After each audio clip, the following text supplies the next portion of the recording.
à commencer par Jan-Ove Wallner lui-même, qui voyait en Peter Carlsson vraiment le grand talent qui pouvait éclore définitivement aujourd'hui. Et c'est vrai que c'est un peu étonnant de le voir arriver à ce stade de la compétition.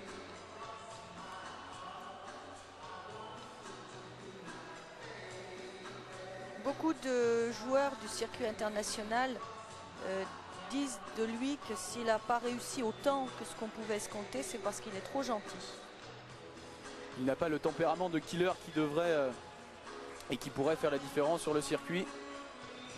Maintenant on dit pareil de Samsonov, et Samsonov est numéro 1 mondial, donc il doit y avoir d'autres facteurs qu'on a oubliés dans l'analyse. Et c'est parti pour l'échauffement.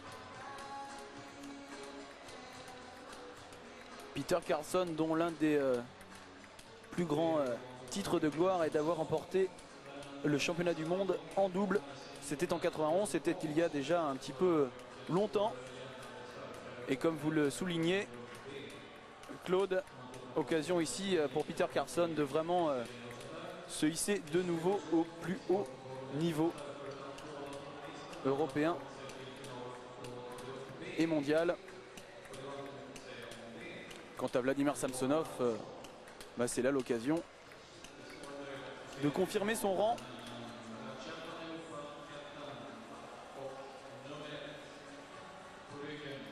Il avait subi la loi l'année dernière de Jean-Philippe Gatien, donc dans cette épreuve, c'était à Eindhoven. Il n'a donc jamais remporté cette épreuve, c'est une toute première occasion pour lui. Quant à Jean-Philippe Gatien, nous vous le disions, il est enfin sorti de l'infirmerie, une infirmerie dans laquelle est rentré malheureusement Christophe Legout. On reparlera de nos pauvres Français entre les 7. J'aurai le temps de vous expliquer tout ce qui se passe en ce moment à l'infirmerie de l'équipe de France. Mais tout ce qu'on peut vous dire, c'est que Jean-Philippe Gatien nous a confié qu'il était de retour. Et ça, c'est quand même une bonne nouvelle pour le tennis de table français. Et on espère bientôt avoir le plaisir de commenter une de ces finales. On s'est donné rendez-vous d'ailleurs. Donc rendez-vous est pris avec Philou.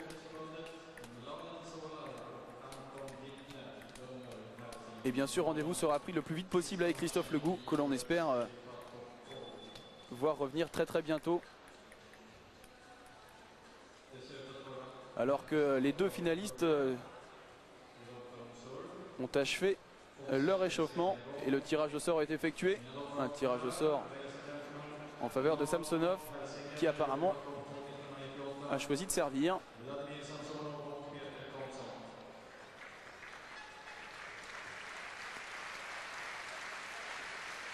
Ça, c'est très variable le choix du service. Il y a des joueurs qui préfèrent servir dès le début pour se mettre en confiance, sachant qu'au 5e set, ils n'auront pas le service à 19-16 par exemple.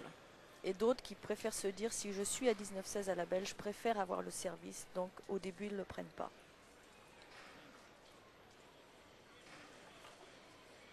En tout cas, le service, il l'a pris Samsonov pour entamer cette finale du top 12 en direct de Halmstad en Suède.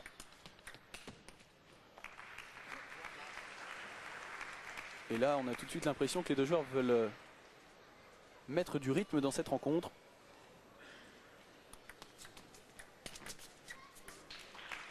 Ça joue fort d'entrée, effectivement.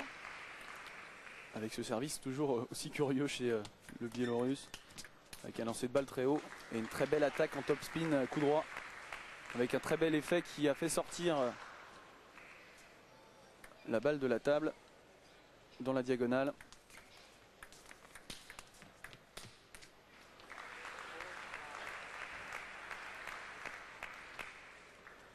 Ah, ça part sur les chapeaux de roue, en particulier pour Samsonov qui mène déjà 4-0.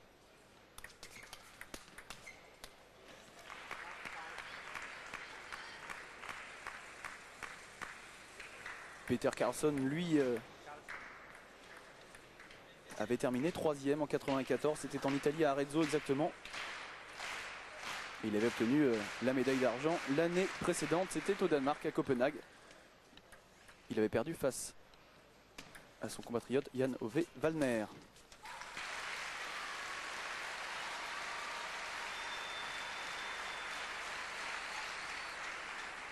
Si je devais faire un pronostic, je pense que Samsonov devrait gagner. Mais en tennis de table, il faut se méfier de cette logique qui n'a rien d'implacable et qui fait que le plus inattendu peut arriver. Pour ma part, j'ai cessé de faire des pronostics.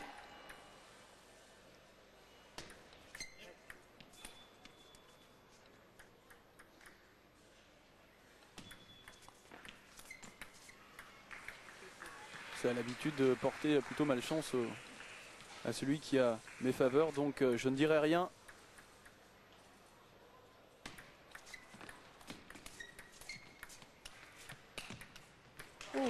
Quelle belle attaque. Ouais, très beau topspin frappé, en plus en position de pivot, c'est-à-dire complètement excentré sur son côté revers.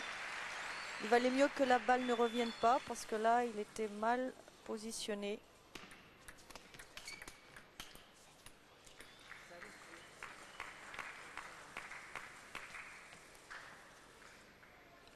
Et changement de service, Samsonov mène pour l'instant 7 points à 3 face aux sociétaires du Levallois UTT, camarades des Français Legout, Gatien et Chila.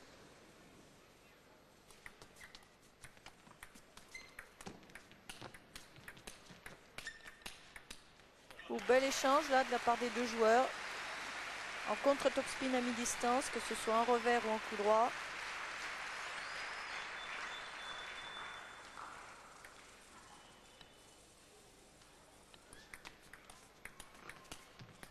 Beau topspin revers de Vladimir Samsonov. Ce sont deux joueurs qui ont la particularité d'être excellents en revers. C'est pas que les autres soient mauvais, mais ils ont un petit plus. Ben, on le voit, tiens. Un échange proche de l'échauffement, un petit peu plus soutenu bien entendu. Mais là, très bel échange en revers. Un peu plus soutenu et un peu plus placé. C'est-à-dire avec une recherche de placement juste sur la demi-table revers. Mais en tout cas, pas de round d'observation dans cette finale. Ah, il l'a baladé là. Il a visité tout Halmstad. Une ville qu'il connaît sûrement très bien, Peter Carlsson.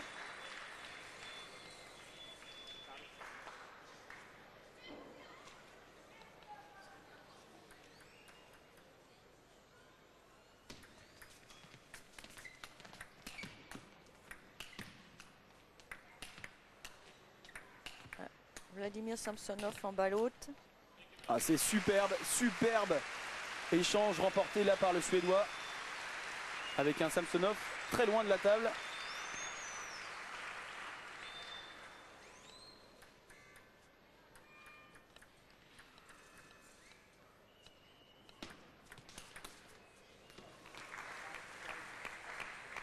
Le service n'était pas très bon. Il était un peu long et lent, ce qui est quand même l'idéal pour l'adversaire. Superbe, une nouvelle fois. En topspin coup droit dans la diagonale.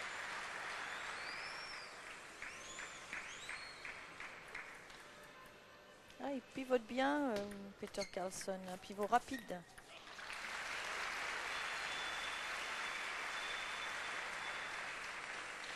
Toujours un jeu de service d'avance pour Samsonov.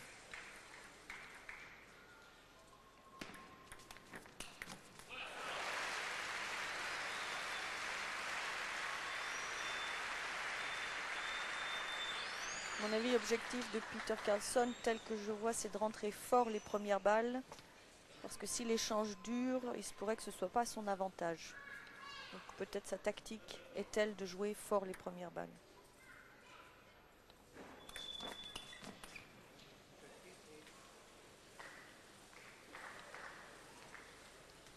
C'est toujours Samsonov qui mène bien sûr. Le vice-champion du monde 97.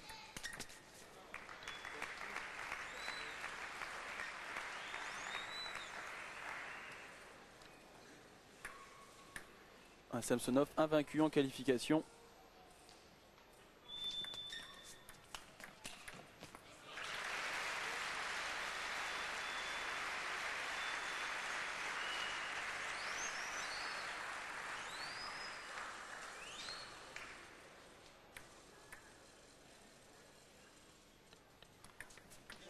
Mais son service, que vous trouviez bizarre tout à l'heure, est en fait apparemment très scolaire. Et on peut dire que c'est le seul joueur du circuit qui a un service à 100% réglementaire. Tous les autres joueurs ont des services qui ont des petits défauts et si les arbitres voulaient vraiment tout sanctionner, ils pourraient carrément plus jouer. Et lui, il a un service réglementairement parfait. C'est pour ça que ça fait très scolaire, très bizarre de le voir très appliqué. Ça ne l'empêche pas d'avoir des services très efficaces. Hein. Et d'être surtout numéro 1 mondial. Pas d'artifice chez Samsonov. Contrairement à celle qui a remporté le titre chez les femmes et qui nous a permis d'assister à un petit événement, peut-être un peu malheureux, puisque Struze a refusé de serrer la main de son adversaire.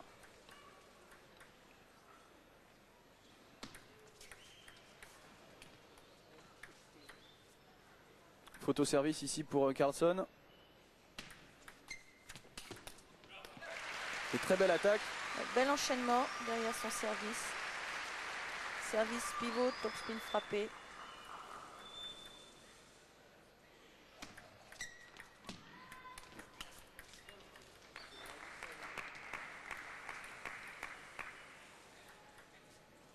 Il ne parvient pas à faire son retard pour l'instant, le Suédois, alors que les spectateurs continuent de passer devant la caméra. Il faudrait faire un peu d'ordre là, du côté du réalisateur.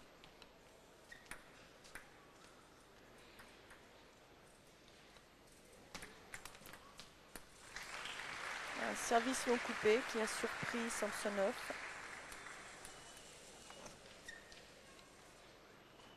Et nouveau changement de service. Là, il n'y a pas de complications. Le tennis de table est simple. Les deux joueurs ont des matériaux normaux, du backside. Donc, les effets correspondent bien à ce que le joueur fait. Il n'y a pas de complications cérébrales à avoir en regardant cette rencontre.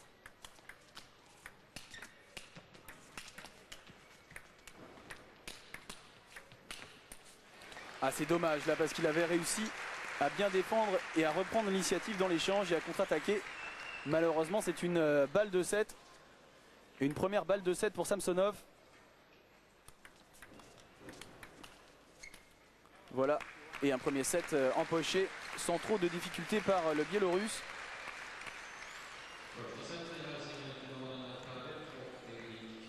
Et une petite pause qui va peut-être nous donner l'occasion de nos petits Français que l'on a vu se qualifier cette semaine sur AB Sport pour la finale de la Coupe de la Ligue. Oui, les Français donc, eux, sont en finale de Super Division masculine. Ils rencontreront l'Autriche, surprenante Autriche, qui a éliminé en demi-finale la Suède en rencontre aller-retour. Par contre, je ne peux pas vous donner les dates encore parce qu'elles ne sont pas définitives. Elles étaient prévues aussi le 21 et 28 février, mais les joueurs, que ce soit les Autrichiens ou les Français, sont pris par ailleurs par des internationaux au Qatar, faisant partie de l'ITTF Pro Tour. Là, il y a un problème entre la Fédération internationale et l'Union européenne qui ont mis aux mêmes dates des compétitions importantes. Donc les deux pays se sont mis d'accord pour changer les dates des deux finales. Et pour l'instant, on a quelques dates, mais je ne peux pas les donner officiellement parce que si elles changeaient après, ça ne serait pas bien. Nous attendrons un petit peu pour vous donner les dates donc, de cette échéance importante pour l'équipe de France. Mais c'est vrai que Patrick Chila nous le disait, il tient vraiment à se déplacer au Qatar. C'est toujours une épreuve très agréable pour ses joueurs. Agréable, intéressante, le niveau de jeu est élevé, les prix évidemment sont intéressants et c'est la première épreuve de l'ITTF Pro Tour de la saison 98.